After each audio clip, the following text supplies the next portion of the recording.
Hello everyone, मैं स्वागत करती हूँ आप सभी लोगों का आपके अपने चैनल जीएस बाय शुभा में। तो कैसे हैं आप सभी लोग। मैं आशा करती हूँ आप सब लोग बहुत अच्छे होंगे, एकदम स्वस्थ होंगे। चलिए अब हम अपनी आज की केमिस्ट्री की क्लास पर आते हैं। जैसे कि आप लोग जानते ही हैं, केमिस्ट्री में जो हमारा टॉपिक चल रहा है उसका नाम क्या है, केमिकल रिएक्शन यानी कि रासायनिक अभिक्रिया। तो आज की हमारी इस टॉपिक की तीसरी क्लास है। तो अब तक जितनी भी क्लासेस हो चुकी हैं, जिन बच्चों ने नहीं की है, मेरी सभी से रिक्वेस्ट है प्लीज़ आप एक बार उन क्लासेस को कीजिएगा, ठीक है। चलिए आज जो हम केमिकल रिएक्शन के अंदर पढ़ने वाले हैं उस पर आते हैं। तो आज हम किसके बारे में जानेंगे, आज हम जानेंगे कि कोई भी इक्वेशन को बैलेंस किस तरीके से किया जाता है। तो इक्वेशन बैलेंस करनी आ जाती है ना, एग्ज़ाम में काफ़ी बार आती है। तो आज हम जानेंगे कि जो केमिकल इक्वेशंस होती हैं उनको बैलेंस कैसे किया जाता है, ठीक है। तो ये तो हमने लास्ट क्लासेस में पढ़ लिया था सारा, ये भी हमने पढ़ लिया था, ये भी पढ़ लिया था, ये भी पढ़ लिया था। तो हम क्या पढ़ेंगे, हम पढ़ेंगे balanced and unbalanced chemical equation, ठीक है। किसके बारे में पढ़ेंगे हम पढ़ेंगे बैलेंस्ड और अनबैलेंस्ड केमिकल इक्वेशन के बारे में पहले, और फिर उसके बाद हम पढ़ेंगे कि केमिकल इक्वेशन को बैलेंस कैसे किया जाता है। तो संतुलित और असंतुलित रासायनिक समीकरण। तो चलिए शुरू करते हैं। तो A balanced chemical equation has an equal number of atoms of different elements in the reactants and products. It means संतुलित रासायनिक समीकरण में अभिकारकों और उत्पादों में विभिन्न तत्वों के परमाणुओं की संख्या समान होती है। मतलब जो संतुलित समीकरण होती हैं, जो संतुलित रासायनिक समीकरण होती हैं, उनमें क्या होती हैं, जो अभिकारक होते हैं, ठीक है, और जो उत्पादक होते हैं, जो रिएक्टेंट और प्रोडक्ट होते हैं, तो उनके अंदर जो मतलब जो भी तत्व हैं, जो भी एलिमेंट्स हैं, उनकी जो परमाणुओं की संख्या है वो क्या होती है, समान होती है, ठीक है। चलिए देखो ये है एग्जाम्पल, ये जिंक कितने, जिंक के एक एटम है, यहाँ पे भी एक है, SO4 के एक है तो यहाँ पे भी एक है, हाइड्रोजन के 2 हैं, यहाँ भी हाइड्रोजन के 2 हैं। तो इट मीन्स ये क्या है, एक बैलेंस्ड इक्वेशन है, ओके। चलिए आगे आगे क्या कहा गया है, आगे बताया गया है a balanced chemical equation has equal masses of various elements in reactants and products. इसका मतलब जो संतुलित रासायनिक समीकरण है उसमें जो अभिकारकों और उत्पादों के जो विभिन्न तत्व हैं उनका द्रव्यमान समान होता है। मतलब जो मास होता है ना, मास भी उनका समान होता है, ठीक है। जितना जिंक है उतना, जब हम उसको वापस मतलब जो हमने जैसे जिंक लिया हमने 10 ग्राम, और हमने क्या लिया, हाइड्रोजन सल्फेट H2SO4 लिया हमने 15 ग्राम। तो जो भी रिएक्टेंट बनकर तैयार हुआ है, जो जिंक सल्फेट और हाइड्रोजन गैस जो तैयार हुई है, जब हम उसको नापेंगे तो वो भी क्या होगा, उसके इक्वल ही होगा। इनका जो मासेस होता है वो भी क्या होता है, इक्वल होता है, ओके। तो ये तो हो गया बैलेंस इक्वेशन। अब हम जानेंगे अनबैलेंस्ड केमिकल इक्वेशन के बारे में। तो an unbalanced chemical equation has an unequal number of atoms of one or more elements in the reactant and product. It means असंतुलित रासायनिक समीकरण में अभिकारकों और उत्पादों में एक या अधिक तत्वों के परमाणुओं की असमान संख्या होती है। कैसे होती है, ऐसे देखो, हाइड्रोजन के कितने मॉलिक्यूल हैं या कितने एटम है, 2, ऑक्सीजन के 2, अब यहाँ हाइड्रोजन के 2 हैं, ऑक्सीजन का 1 है। तो ये क्या है, एक अनबैलेंस्ड इक्वेशन है, ओके। चलिए आगे क्या है, N unbalanced equation has unequal masses of various elements in reactant and product. वही वाली बात हो गई, जो असंतुलित समीकरण है उसमें अभिकारकों और उत्पादों में जो विभिन्न तत्व हैं उनका समान द्रव्यमान नहीं, असमान द्रव्यमान, क्या असमान द्रव्यमान होते हैं, मतलब उनका मासेस क्या है, अनइक्वल होगा, ठीक है। अब इक्वेशन बैलेंस कैसे करते हैं, बैलेंस करनी भी तो आनी चाहिए, क्योंकि जो क्वेश्चन आएगा, क्वेश्चन तो यहीं से ही आएगा कि इक्वेशन कौन सी इक्वेशन ये बैलेंस है या नहीं है। चलिए तो how to balance chemical equation, मतलब कि जो रासायनिक समीकरण है उनको कैसे संतुलित करें। तो कैसे करें, तो स्टेप बाय स्टेप हम इसमें पढ़ते चले जाएंगे।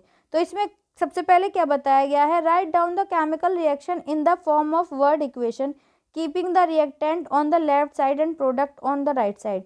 मैं इसको थोड़ा फास्ट इसलिए चल रही हूँ लेके कि जो 10th में तो सभी बच्चे पढ़ते हैं, लेकिन जिनको बेसिक से सब भूल चुके हैं उनके लिए क्या है, उनका एक तरीके से क्विक रिवीजन हो जाएगा। इसमें ज़्यादा मैं टाइम वेस्ट नहीं कर रही बट मैं सारा पढ़ा के चल रही हूँ, ठीक है।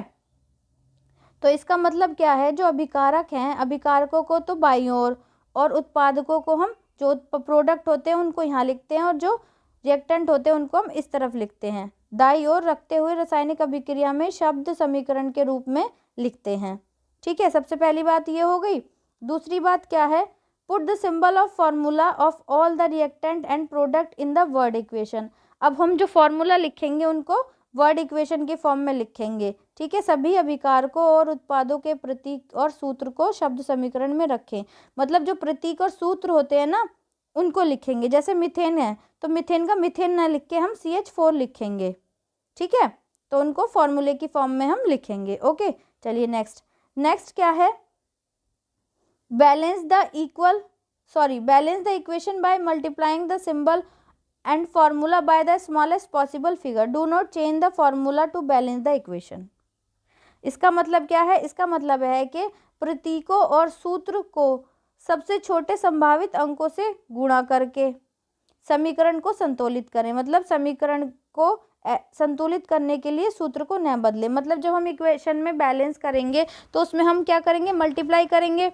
तो मल्टीप्लाई हम कैसे करेंगे, जो सबसे छोटा मल्टीपल है, मतलब सबसे छोटे नंबर से हम उसके अंदर मल्टीप्लाई करेंगे। इक्वेशन को जब हम बैलेंस करेंगे तो सबसे छोटे नंबर से हम मल्टीप्लाई करेंगे, ज़्यादा बड़े नंबर से हम मल्टीप्लाई नहीं करेंगे। और जब हम इक्वेशन को बैलेंस कर रहे होंगे ना तो उसके लिए हम जो उसका फॉर्मूला होता है हमको वो नहीं बदलना, केवल हमको मल्टीप्लिकेशन में ही चेंजेस करने, मतलब मल्टीप्लाई करनी है नंबर से।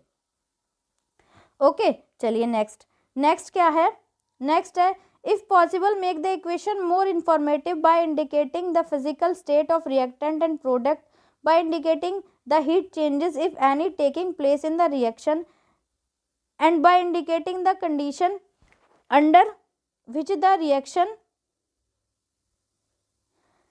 takes place. If however you do not have sufficient information regarding the physical state, heat changes and condition of the reaction, this step में बी अवॉइडेड। इसका मतलब क्या है, इसका मतलब है कि यदि संभव हो तो अभिकारकों और उत्पादकों की या उत्पादों की भौतिक अवस्था में इंगित करके समीकरण को अधिक जानकारीपूर्ण बनाएं, ठीक है।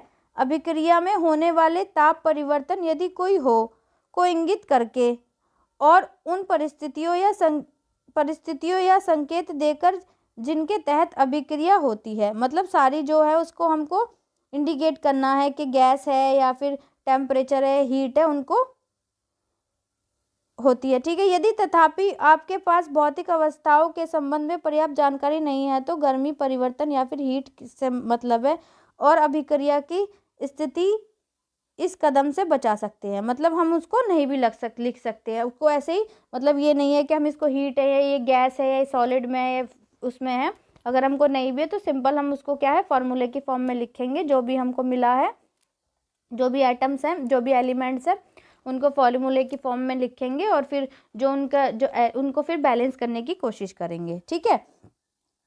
अब मैं 2-3 एग्जाम्पल लाई हूँ, एग्जाम्पल के थ्रू आपको समझाने की कोशिश करती हूँ। अब देखो ये क्या है CH4, तो ये क्या होती है, मीथेन गैस होती है।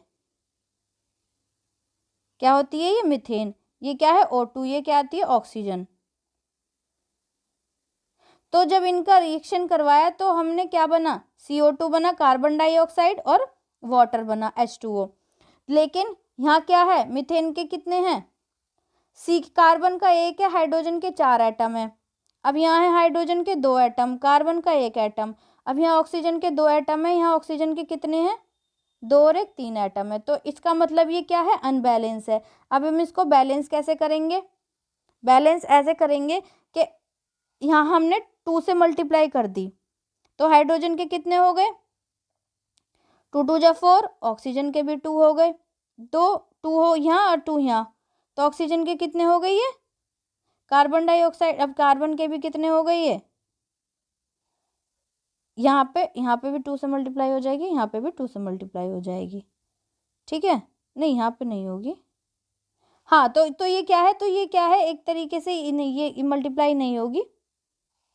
तो फिर ये क्या है, ये क्या है, इक्वेशन क्या है, ये बैलेंस्ड है। फिर हम ऐसे मल्टीप्लाई करके इसको इक्वेशन को बैलेंस हम कर लेंगे।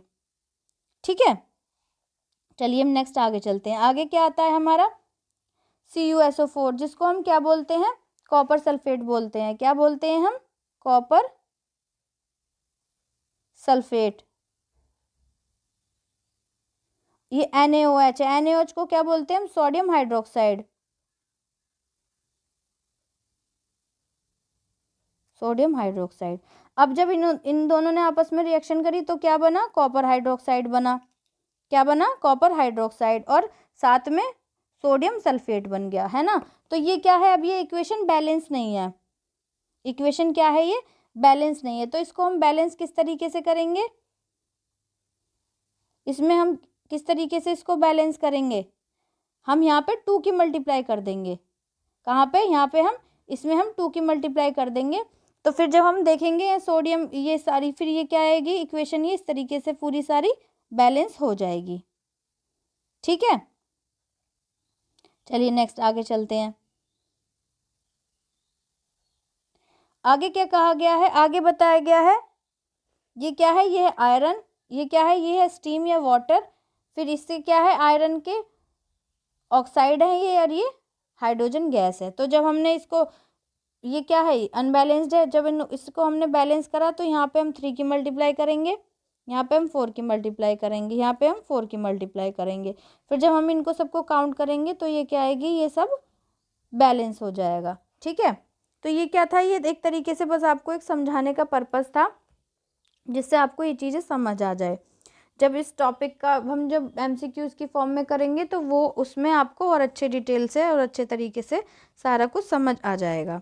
ठीक है, तो आज की क्लास आपको कैसी लगी है कमेंट में ज़रूर बताना। अगर अच्छी लगी है तो क्लास को लाइक ज़रूर करना, और बच्चों तक भी शेयर कीजिएगा, ताकि और बच्चे भी चैनल से जुड़ सकें और डिटेल में GS पढ़ सकें। अगर आप इस चैनल पर नए हैं, पहली बार आए हैं, तो प्लीज़ चैनल को सब्सक्राइब ज़रूर कीजिएगा और बेल आइकन को भी प्रेस कीजिएगा, ताकि जब मैं वीडियो अपलोड कर दूँ तो आप तक नोटिफिकेशन आ जाए और आप अपने पढ़ाई को कंटिन्यू कर सकें।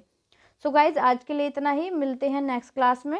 नेक्स्ट क्लास में हम किसके बारे में पढ़ेंगे, क्या पढ़ेंगे, नेक्स्ट क्लास में हम यही पढ़ेंगे जो इक्वेशंस होती हैं उसके बारे में ही सारा कुछ हम पढ़ेंगे, कि जो कॉम्बिनेशन रिएक्शन होती हैं, मतलब जो केमिकल रिएक्शन होती हैं वो कितने टाइप्स की होती हैं वो पढ़ेंगे। जैसे कॉम्बिनेशन रिएक्शन हो गया, डिकम्पोजिशन हो गया, डिस्प्लेसमेंट रिएक्शन हो गया, डबल डिस्प्लेसमेंट रिएक्शन हो गया, या ऑक्सीडेशन और रिडक्शन रिएक्शन हो गया।